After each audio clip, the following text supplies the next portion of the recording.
Malam mai tambaya ta biyu yake cewa assalamu alaikum malam, Allah ya gafarta wa iyayenmu baki daya. Amin ya hayyu ya Cewa qayyum. tambaya ta ita ce, shin menene hukuncin mutumin da yana aikin gwamnati ana biyansa salari amma baya zuwa aiki har tsawon shekaru 12, kuma yaya zai yi ya mayar da kuɗin da ya ci na tsawon wa'annan shekaru?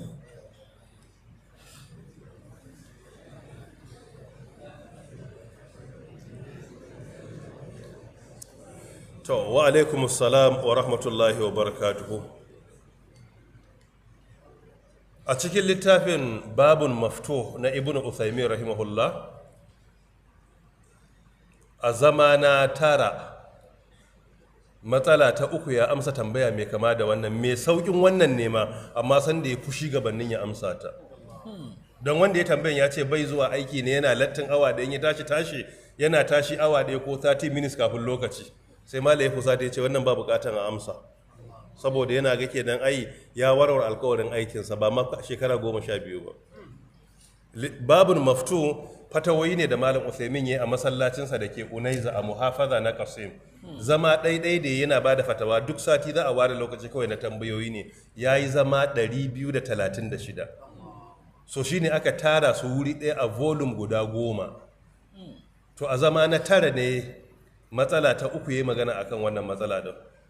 Na farko abin da ya faɗa wanda ya tambaye shi ya ce ni ne ba nake zuwa wajen aiki na lattin awa ɗaya na tashi gabanin tashi, me matsayin abin da nake ci na albashi? Sai ya ce ba buƙatar amsa, ai kai ma ka san me kake ci. Sai ya fusata, yana ga an yi ganganci, saboda ya yi halladina amanu aufu bil uqud ne ayar farko. Amma idan akwai agreement da kake da shi na employment ko na wani abu da aka yi signing, any legal agreement, dole kai abiding by wannan agreement, ka kiyaye shi in kana so ka ci halal. Ala ayi halin kudin da ka dauka, matukar ba wai ka tafi wani leave of absence aka ce ka ci gaba da zama ba wani in service aka baka ba wani permission aka baka na karatu ba rashin lafiya kake da ya hana ka zuwa ba kuma aka ci gaba da baka salary haka kawai ka ki zuwa wurin aiki, a magana mafi inganci wannan abun da ka dauka ba halal bane kudin. A magana mafi inganci ba halal bane, wanda ita ce magana mafi inganci. So da haka sai ka hada wannan duk kudin ka mayar wa hukuma ko kuma kamfanin da ya dauke ka aiki. An fi samun wannan matsala a local governments a Najeriya. Yawanci aikin local government wani ya rike babban matsayi sai dauko duk yan uwansa na jini, wannan ƴaƴan yayinsa ne, wannan ƴaƴan kanwarsa ne, wannan ƴaƴan babbansa ne, wannan jikan kawun babbansa ne, sai a hada sai a yi ta biyan su albashi. Wani ma tun da aka dauke shi bai taba zuwa aikin ba, wani an dauke shi da secondary certificate har yayi degree yayi masters bai taba zuwa, bai ma san da local government take ba. Wani ma kawai haka aka sa sunayen su. Irin wannan abubuwa na zalunci din ba daidai ba ne. An dauki mutum ya je aiki, in wasu za a taimaka da bukata, me zai hana a taimaka marayu wanda ya tashi a gidan marayu bai da hali, bari mu ba ku aiki mu sallabe ku je karatu. Amma me za mutum sai cika gaba daya nominal role na biyan albashi da yan uwansa na jini? Ba daidai bane haka.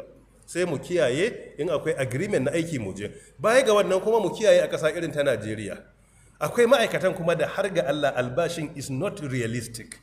Akwai albashin da in an ce kawai ka rika shiga mota ka je aiki ka da a wata ba zai biya kudin mota ba, kuma aka baka aka ce ka yi aikin, ai ba a yi adalci ba. A Saudi Arabia a yau albashi da ake ba wa direba yana kai riyal 2,500, riyal 3,000, riyal 4,000. Direba yana daukan a naira akalla ka ce 1.2 miliyan naira miliyan 1,200,000. Kaga wannan in bai je aiki ba ai bai da dalili. Amma a nan Abuja ka dauki direba aiki ka bashi albashin naira 30,000, 40,000, 50,000. Hukuma da kanta ta ce 70,000 za ta bashi. Matsala biyu ne, an dauki ma'aikata fiye da wanda ake bukata, kudin bai kai a biya ba, sai a yi ta tsiltsila shi haka. Shikenan kowa yana so a bashi, ba wanda yake so a rage, sai a ci gaba da biya. Wasu wuraren ma'aikatan ka duba ka san sun yi tsananin yawa ba bukata, amma kuma haka za a ci gaba da yi. Haka aka ɗauke su. Gyara yana da wahala. So a ka'ida kuma in za a ba mutum albashi da ba a so ya fashi, a tabbatar da cewa an bashi albashin da zai ishe shi. Mu tabbatar da cewa duk wanda zai zo wajen aiki, na farko ka kiyaye albashin da aka bashi ya kai ya ɗauko shi daga Yanya ko daga Gwagwalada ko daga Kuje ko kuma ma 'yan birni daga can Gwarinfa.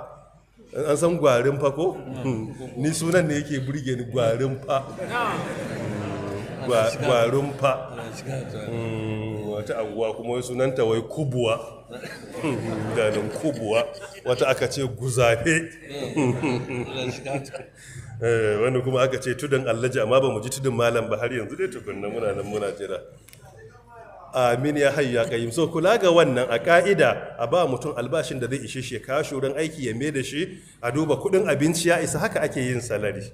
Na san is not easy saboda ma'aikata sun yi yawa, amma dole mu fara tunani nan gaba a matsayin mu na ƙasa yaya za a ba mutum abin da zai ishe shi ya rayu da shi.